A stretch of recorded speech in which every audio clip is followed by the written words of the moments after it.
നമസ്കാരം sir. PC. ജോർജിന്റെ അറസ്റ്റിന് ശേഷം കേരള രാഷ്ട്രീയത്തിൽ സംഭവിക്കാൻ പോകുന്ന മാറ്റങ്ങൾ എന്തെല്ലാം എന്നത് വലിയൊരു ചോദ്യമാണ്. പഴയതിനും കരുത്തനായി പി.സി. ജോർജ് തിരിച്ചു വരുന്നത് ബി.ജെ.പിക്ക് ഗുണം ചെയ്യുമോ? സാറിന്റെ അഭിപ്രായം എന്താണ്? കരുത്തനായിട്ട് വരുന്നത് ബി.ജെ.പിക്കാരനായതുകൊണ്ട് ബി.ജെ.പിക്ക് ഗുണം ചെയ്യില്ല. ആ ചോദ്യത്തിനകത്ത് ആ പ്രസക്തിയൊന്നുമില്ല. അത് അങ്ങനെ തന്നെയാവും. പക്ഷെ ഈ പറയുന്നത് പോലെ പി.സി. ജോർജിനെ ഇവരെ ഒതുക്കാൻ ശ്രമിക്കുന്നത് അത് പി.സി. ജോർജിനെ ഒതുക്കുന്നതല്ല. പി.സി. ജോർജ് വലിയൊരു രാഷ്ട്രീയ ലാഭമാണ് ഈ അറസ്റ്റോടുകൂടി സംഭവിക്കാൻ പോകുന്നത്. കാരണം പി.സി. ജോർജ് എന്ന് പറയുന്ന ആളിനെ ഇതുവരെ ആൾക്കാർ വായിൽ വരുന്നത് കോതയ്ക്ക് പാട്ട് എന്ന് പഴഞ്ചൊല്ല് പോലെ പറഞ്ഞുകൊണ്ടിരിക്കുന്ന ആളാണ്. അയാൾ പറയുന്നതൊന്നും ശ്രദ്ധിക്കേണ്ട എന്ന് പറഞ്ഞു പോകുന്നിടത്ത് നിന്ന് പി.സി. ജോർജ് പറഞ്ഞതിലും കാര്യമുണ്ട് എന്ന് വരുന്ന രീതിയിലേക്ക് ഉള്ള ഒരു അറസ്റ്റാണ് ഇപ്പൊ നടന്നിരിക്കുന്നത്. കാരണം പി.സി. ജോർജ് എന്താണ് പറഞ്ഞത് നമ്മൾ മനസ്സിലാക്കേണ്ടതെന്ന് പറഞ്ഞാല് ലോകം മൊത്തവും ഇവിടെ ചർച്ച ചെയ്യുന്ന കാര്യങ്ങൾ, ലോകം മൊത്തം ചർച്ച ചെയ്യുന്ന വിഷയങ്ങൾ, അല്ലെങ്കിൽ ഭീകരവാദത്തിനെതിരെയുള്ള വിഷയങ്ങൾ, അല്ലെങ്കിൽ ധ്രുവീകരണത്തിനെതിരെയുള്ള വിഷയങ്ങൾ, ഈ വിഷയം ഏറ്റവും കൂടുതൽ സംഭവിക്കുന്നത് കേരളത്തിലാണെന്ന് പറയുന്നത്. മാത്രമല്ല അദ്ദേഹം നടത്തിയ ചാനൽ ചർച്ച നമ്മൾ കണ്ടതാണ്. മുസ്ലിം ലീഗുകാരനെ ആണ് അദ്ദേഹം പറഞ്ഞത്.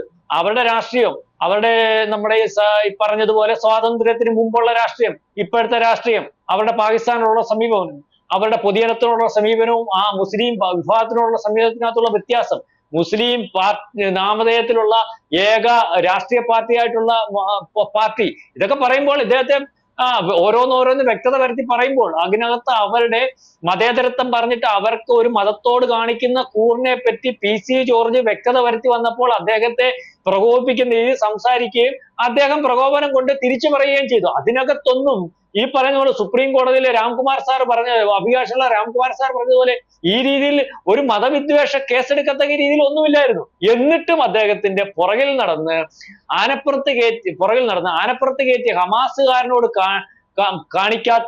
കാണിക്കാത്ത രീതി, അല്ലെങ്കിൽ അവനോട് പ്രശ്നമില്ലാത്തിടത്ത്, അല്ലെങ്കിൽ നിരന്തരം ഇതുപോലെ വർഗീയ വിദ്വേഷം ഉണ്ടാക്കുന്ന മതമേലധ്യക്ഷന്മാരുടെയും മറ്റ് ആൾക്കാരുടെയും ഒക്കെ പ്രസംഗം കേട്ടിട്ടും ആലപ്പുഴയിലും കാസർഗോട്ടും പാലക്കാട്ടും ഒക്കെ ഈ മുദ്രാവാക്യങ്ങൾ, അല്ലെങ്കിൽ മതത്തിനെ ഭീഷണിപ്പെടുത്തിയുള്ള മുദ്രാവാക്യങ്ങൾ, മറ്റ് മതത്തെ ഇല്ലായ്മ ചെയ്യുന്ന മുദ്രാവാക്യങ്ങൾ, മറ്റു മതത്തെ കൊല്ലുമെന്ന് വെല്ലുവിളി നടത്തുന്ന മുദ്രാവാക്യങ്ങൾക്കൊന്നും കേസെടുക്കാനില്ലാത്ത പോലീസ് രാഷ്ട്രീയ പാർട്ടി നേതാക്കന്മാർ തമ്മിൽ പരസ്പരം നടത്തിയ ഒരു ചർച്ച, അത് മുസ്ലിം ലീഗ് നേതാവുമായിട്ട് നടത്തിയ ചർച്ച, മുസ്ലിം ലീഗിനെതിരെ നടത്തിയ ചർച്ച, അത് പി.സി. ജോർജിനെ പിടിച്ച് അകത്തിടുന്ന രണ്ട് പാർട്ടിക്കാർ മത്സരിക്കുമ്പോൾ അത് ചർച്ചയായി.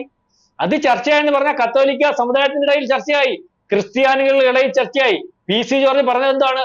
കൈവെട്ടിയ കേസ് അന്യായമല്ലേ, അത് ഇവിടുത്തെ മുസ്ലിം തീവ്രവാദികളല്ല ചെയ്തത്, അല്ലെങ്കിൽ ലവ് ജിഹാദിനെ പറ്റി മതമേലധ്യക്ഷൻ പാലായി പറഞ്ഞപ്പോൾ അവിടെയൊക്കെ PFI-കാരൻ ജാഥയുമായിട്ട് പോയപ്പോൾ ഇവിടുത്തെ UDF-ഉം LDF-ഉം ഇല്ലായിരുന്നല്ലോ, ഞാൻ ഉണ്ടായിരുന്നു. അന്ന് ഞാൻ RSS-ന്റെ BJP-യുടെ, ഞാനെന്ന് പറഞ്ഞാൽ പി.സി. ജോർജിന്റെ കാര്യം പറഞ്ഞത്, RSS-ഉം BJP ഉണ്ടായിരുന്നു. പക്ഷെ അന്ന് ഞാൻ ഈ പാർട്ടി RSS-ന്റെ BJP-യുടെ ഭാഗമല്ലെങ്കിൽ പോലും അന്ന് നിന്നു.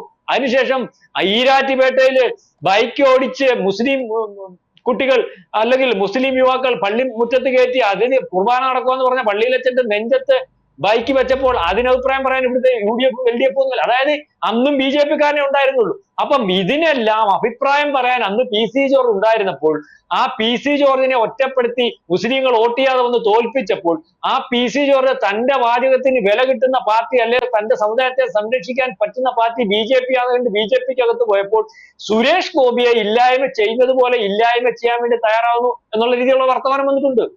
അതായത് പി.സി. ജോർജിന് അനുകൂലമായിട്ട് ക്രിസ്ത്യാനികൾ സംഘടിക്കുന്ന ഒരവസ്ഥ വന്നിട്ടുണ്ട്. ഇവിടെ ഏതാണ്ട് ഭൂരിപക്ഷവും ന്യൂനപക്ഷവും നമ്മളെ രാഷ്ട്രീയമായിട്ട് പറയുമ്പോൾ ഏകദേശം ഒരുപോലെ വോട്ടിംഗ് പാറ്റേൺ. 100-ൽ 48 പേര് ഭൂരിപക്ഷ സമുദായത്തിൽ നിന്നുള്ളപ്പോൾ, ഭൂരിപക്ഷ സമുദായം എന്ന് പറഞ്ഞപ്പോൾ ഈ ഹിന്ദു സമുദായത്തിനകത്ത് എല്ലാം വരും. നായരെ, ഈഴവനെ, കുറവനെ, പറയനെ, പുലയനെ, എല്ലാ സമുദായം വരും. ഈ സമുദായം എല്ലാം കൂടെ 48 വരുമ്പോൾ മറ്റേ രണ്ടും കൂടെ 45% വരുന്നേ. അതിനകത്ത് 30% മുസ്ലിങ്ങൾ, ബാക്കി 15% ക്രിസ്ത്യാനികളാ. ഇവിടെ കഴിഞ്ഞ ദിവസം നടന്ന തിരഞ്ഞെടുപ്പ്, ഇപ്പോൾ ലോക്സഭാ തെരഞ്ഞെടുപ്പ് നടത്തിയാൽ ഏതാണ്ട് 17% നിൽക്കുന്ന BJP വീണ്ടും ഒരു 7% കൂടെ കൂടി ഏറ്റവും വലിയ പാർട്ടിയായിട്ട് കേരളത്തിൽ വരുമെന്ന് പറയുമ്പോൾ ആ ഏറ്റവും വലിയ പാർട്ടിയായിട്ട് ഏറ്റവും പെട്ടെന്ന് വരാൻ പറ്റുന്നത് ഇവിടുത്തെ ക്രിസ്ത്യാനിയുടെ 15% നിൽക്കുന്ന വോട്ട് മാറ്റം വരുത്തിയാൽ മതി.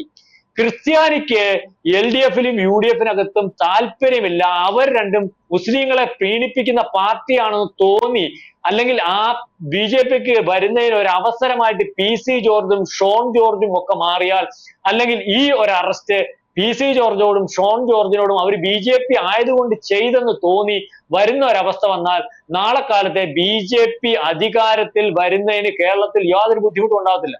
അതുകൊണ്ട് തന്നെയാണ് ആദ്യം ചോദ്യത്തിന്റെ പ്രസക്തി. PC ജോർജിന്റെ അറസ്റ്റ് BJPക്ക് ഗുണം ചെയ്യുമോ?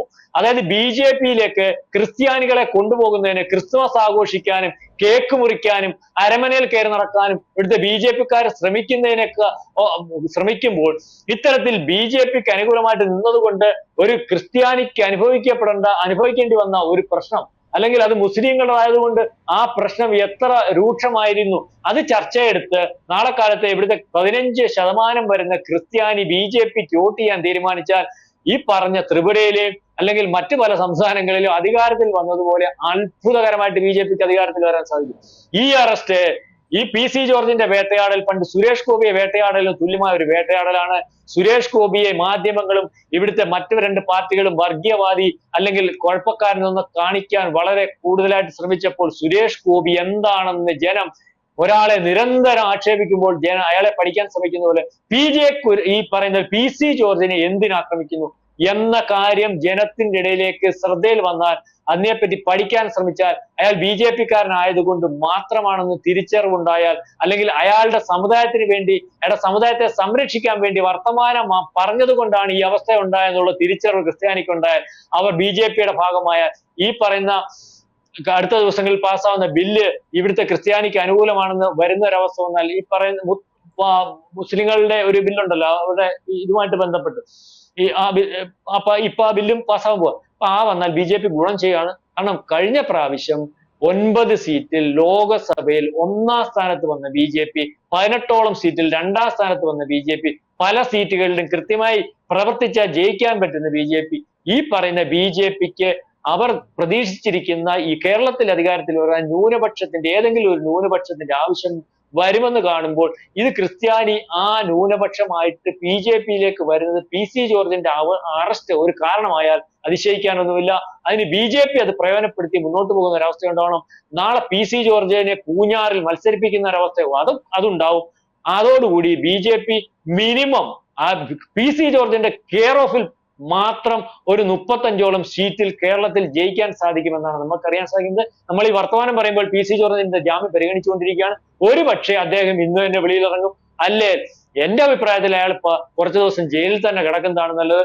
അല്ലെങ്കിൽ എന്തായാലും വെളിയിലിറങ്ങിയാൽ PC ജോർജ് BJPയുടെയും കേരളത്തിലെയും ഒരു താരമാകും എന്ന കാര്യത്തിൽ യാതൊരു തർക്കവുമില്ല. അത്തരത്തിലൊരു രാഷ്ട്രീയ വ്യത്യാസമാണ് PC ജോർജിന്റെ അറസ്റ്റിന് മുമ്പും അല്ലെങ്കിൽ ഇനി അറസ്റ്റിന് ശേഷവും സംഭവിക്കാൻ പോകുന്നതാണ് എന്റെ അഭിപ്രായം.